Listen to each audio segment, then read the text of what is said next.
પરંતુ જો દીકરો કોઈ બીજી આંતરજ્ઞાતિની દીકરી સાથે લગ્ન કરે તો પછી સમાજ એમના સમર્થનમાં આવે।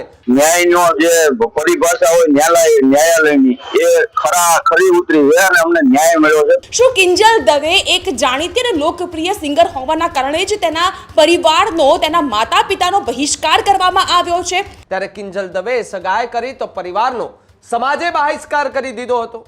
શું કિંજલ દવે એક જાણીતી અને લોકપ્રિય સિંગર હોવાના કારણે જ તેના પરિવારનો તેના માતા પિતાનો બહિષ્કાર કરવામાં આવ્યો છે? ભાવનગરની અંદર જે ઘટના છેલ્લા 24 કલાકથી સામે આવી રહી છે એ ઘટનાને લઈને ક્યાંક બ્રહ્મ સમાજ જે છે તે સમર્થનમાં આવ્યો છે।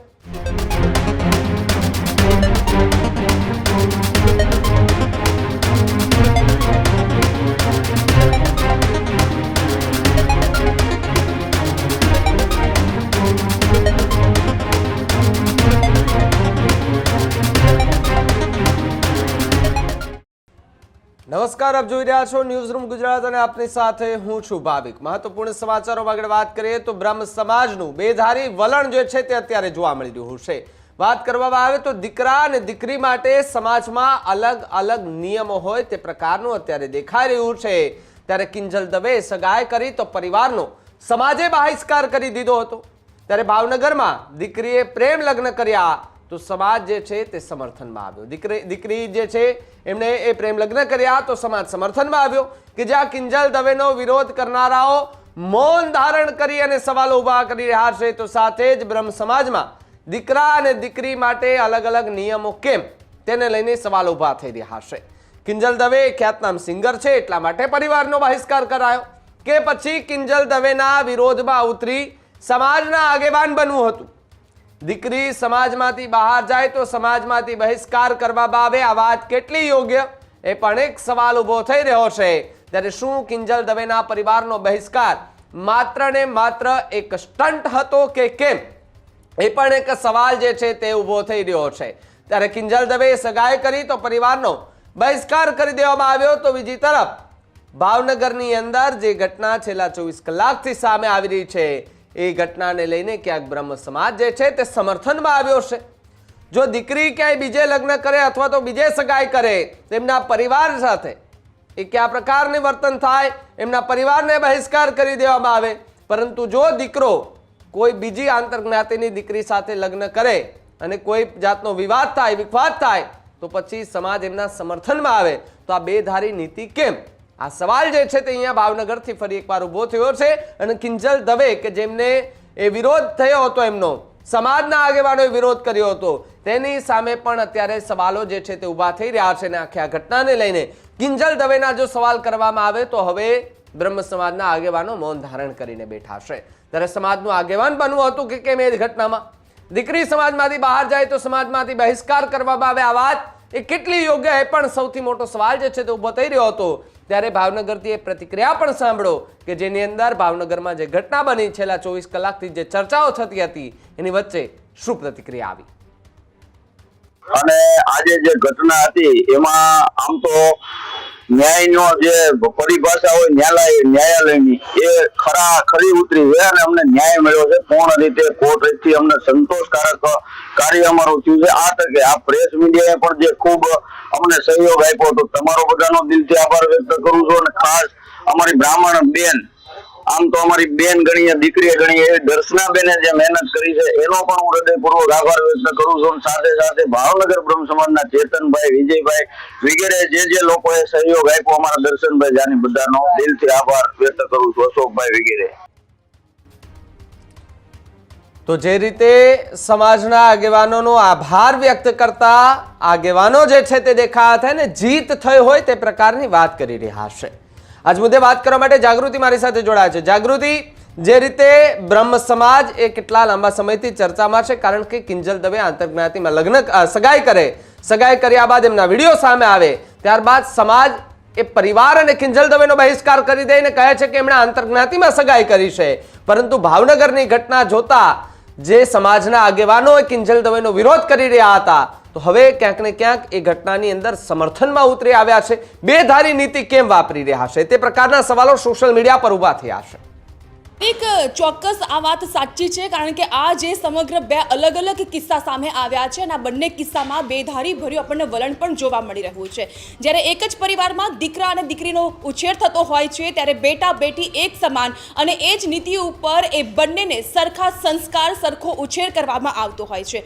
પરંતુ જેમ જેમ તેઓ મોટા થાય છે અને તેઓ પોતાના નિર્ણયો જાતે લેવા લાગે છે ત્યારે સમાજને આંખના કણાની કેમ તેઓ ખૂંચતા હોય છે. વાત જ્યારે આપણે દીકરીની કરતા હોઈએ, એ જાણીતા અને લોકપ્રિય સિંગર કિંજલ દવેની હોય કે પછી ભાવનગરના આ યુવાનની વાત હોય, બંને બ્રહ્મ સમાજમાંથી આવે છે. એક દીકરીએ જ્યારે લગ્ન કર્યા, આંતરજ્ઞાતીય સગાઈ થઈ ગઈ છે એટલે લગ્ન તો કરવાના નક્કી જ છે, પરંતુ તેના સમર્થનમાં અને તેના વિરોધમાં કેટલા લોકો ઉતરી આવ્યા એ આપણે સૌ કોઈ છેલ્લા ઘણા સમયથી જોઈ રહ્યા છે. શું કિંજલ દવે એક જાણીતી અને લોકપ્રિય સિંગર હોવાના કારણે જ તેના પરિવારનો, તેના માતા પિતાનો બહિષ્કાર કરવામાં આવ્યો છે? જો આ જ નીતિ, બ્રહ્મ સમાજનું આ જ વલણ કિંજલ દવે ઉપર લાગુ થતું હોય તો શા માટે ભાવનગરના દીકરાએ પ્રેમ લગ્ન કર્યા તો તેની સમર્થનમાં આખો સમાજ ઉતરી આવે છે? આ અલગ જ પ્રકારનું વર્તન એક જ સમાજનું જોવા મળી રહ્યું છે. શું એ દીકરી છે એટલે પ્રેમ લગ્ન ન કરી શકે? અને પ્રેમ લગ્ન કરતી હોય, આપસી મંજૂરી હોય, પરિવારનો પણ તેમાં સાથ સહકાર મળતો હોય ને બંને પરિવાર જો એકત્ર થતા હોય અને બંને પરિવારમાં જો બંને એટલે કે દીકરાનું અને દીકરીનું સ્વાગત થતું હોય તો પછી બ્રહ્મ સમાજને તેમાં શું ખૂંચતું હોઈ શકે? તે સૌથી મોટો સવાલ અહીં ચર્ચાસ્પદ બની રહ્યો છે. કિંજલ દવેના કિસ્સામાં એ થયું કે તેને સગાઈ કરી અને સગાઈ કર્યા બાદ એક બ્રહ્મ સમાજ દ્વારા મેદાનમાં ઉતરીને જાણે કે તેને બહુ મોટું પાપ કરી નાખ્યું હોય તે પ્રકારે તેનો વિરોધ ઉમટી પડ્યો. સમર્થકો પણ તેની સામે આવ્યા કે આ સમાજ છે, આ સમાજ કદાચ કિંજલ દવેની લોકપ્રિયતાને પચાવી નથી શકી. એક દીકરી આટલો મોટો સ્ટેજ ઉપર પરફોર્મ કરતી હોય, કદાચ તેની લોકપ્રિયતા આ સમાજ પચાવી નથી શકી અને તેના કારણે જ કદાચ આ પ્રકારનો વિરોધ તેઓ કરતા હોઈ શકે છે. એટલે આ સમર્થકોની વાત હતી. હવે વાત આપણે ભાવનગરના કિસ્સાની કરીએ તો ભાવનગરમાં જે યુવક દ્વારા પ્રેમ લગ્ન કરવામાં આવ્યા અને એ યુવકના સમર્થનમાં આખો સમાજ ઉતરી આવ્યો છે અને આપણે દર્શકોને એ બાઇટ પણ સંભળાવી છે, એ નિવેદન પણ સંભળાવ્યું કે જેમાં સમાજનો આભાર માનવામાં આવે છે. કાનૂની પ્રક્રિયા, કાનૂની લડતમાં તેઓનો વિજય થયો હોવાની વાત અને તેઓ ખુશી વ્યક્ત કરે છે. તો શું એક દીકરો આંતરજ્ઞાતીય લગ્ન કરે છે, બીજા સમાજની દીકરીને પરણીને ઘરમાં લઈને આવે અને તેનું સ્વાગત થાય તો એ સમાજ ચલાવી લેશે, પરંતુ પોતાના સમાજની દીકરી રાજી ખુશીથી અને પરિવારની સંમતિથી કોઈ સારા પરિવારમાં જાય, પોતાની મરજી પ્રમાણે લગ્ન કે સગાઈ કરે તો એ સહન કેમ નથી થતું? કદાચ આમાં એવું પણ લાગી રહ્યું છે ભાવિક કે આ જે બની બેઠેલા કેટલાક લોકો છે એ કદાચ બ્રહ્મ સમાજના નામે બ્રહ્મ સમાજના આગેવાનો બનવા માટે ખૂબ જ ઈચ્છુક બની રહ્યા છે. એ લોકોમાં કદાચ એક કીડો સળવળતો હશે કે આ પ્રકારનું હું વિરોધ કરીશ અને વિરોધના સમર્થકોના સમર્થનમાં આવીશ તો કદાચ હું લાઇમલાઇટમાં આવીશ અને સમાજ મારી નોંધ લેશે. એ વિરોધ શું છે, એ વિરોધ કયા પ્રકારનો કરવો જોઈએ, સમર્થન કરવું છે કે નથી કરવું, એ બધું તો સાઈડમાં રહ્યું, પરંતુ કદાચ સમાજના આગેવાન બનવાની અને લાઇમલાઇટમાં આવવાની એ લોકોને કદાચ ઈચ્છા થતી હશે અને તેથી જ કદાચ આ બેધારી ભર્યું વલણ અપનાવતા હશે.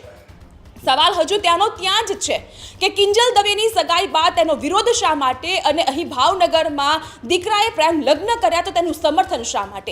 એક સમાજ દીકરા દીકરીનો સમાન ઉછેર કરવાની જ્યારે પરંપરાની વાત કરતો હોય છે અને દીકરા દીકરી મોટા થાય ત્યારે પોતાની મરજી પ્રમાણે લગ્ન કરવા માટે જ્યારે તેઓ ઈચ્છુક હોય છે ત્યારે તેઓનો વિરોધ અને સમર્થન અને આ નીતિ બેવડી શા માટે? સવાલ તો ત્યાંનો ત્યાં ઠેરનો ઠેર રહેવાનો જ છે કે જ્યાં સુધી બ્રહ્મ સમાજના આ બંને ચહેરા, આ બંને નિવેદનનું તેઓના દ્વારા જ કોઈ સ્ફટિક નિવેદન આપવામાં નહીં આવે, તેઓ ચોક્કસ કારણ નહીં જણાવે કે શા માટે બહિષ્કાર, શા માટે સમર્થન, ત્યાં સુધી આ સવાલ આવો ને આવો રહેશે. કારણ કે હમણાં જ આપણે સુરતના આરતી સાંગાણીનો પણ કિસ્સો આપણે મીડિયામાં જોયો, સાંભળ્યો અને આપણે પોતે પણ તેનું કવરેજ કરી રહ્યા છીએ કે આરતી સાંગાણી પણ પોતે કહી રહ્યા છે પોતાના નિવેદનમાં કે હું મારા લગ્ન, પ્રેમ લગ્ન કર્યા બાદ હું રાજી ખુશીથી હું મારા પાર્ટનર સાથે રહી છું અને હું ખુશ છું. પરિવાર પણ કહે છે કે અમે તારું સ્વાગત કરવા ઈચ્છીએ છીએ, અમે તમને અપનાવવા માટે તૈયાર છીએ. ત્યાં કેટલાક લોકો એવું પણ કહે છે કે આરતી સાંગાણીએ પરિવારનું એટલે કે પાટીદાર સમાજનું નાક અને તેને બદનામ કર્યો છે. તો હવે જ્યારે પરિવાર રાજી છે, હવે જ્યારે લગ્ન કર્યા બાદ એ પાત્ર પણ રાજી છે અને ખુશ છે, તો પછી આવા બેધાર્યું વલણ અપનાવનારા સમાજના બની બેઠેલા જે સમર્થકો છે તે આખરે છે કોણ કે બીજાની જિંદગીમાં ડોકીઓ કરીને પોતાનું નિવેદન આપનાર? ભાવિક જી જાગૃતિ, ખૂબ ખૂબ આભાર જોડાવા બદલ અને માહિતી બદલ. તો જે રીતે ભાવનગરની અંદર જે ઘટના બની છે, ઘટનાને લઈને અત્યારે કિંજલ દવે છે તેમની ઉપર જે સવાલો ઊભા થતા હતા, એ સવાલો ઊભા કરનાર સમાજના આગેવાનો સવાલો ઊભા એમની સામે હવે સવાલો થઈ રહ્યા છે કે કિંજલ દવે વખતે જે વિરોધ કરી રહ્યા હતા, તો પછી ભાવનગરની ઘટના બની તો યુવકના સમર્થનમાં આવી અને જ્યારે યુવકે આંતરજ્ઞાતિમાં લગ્ન કર્યા છે તો એમનું સમર્થન કેમ, આ બેધારી નીતિ કેમ, તેને લઈને સોશિયલ મીડિયા પર પણ હાલ સવાલો ઊભા થઈ રહ્યા છે.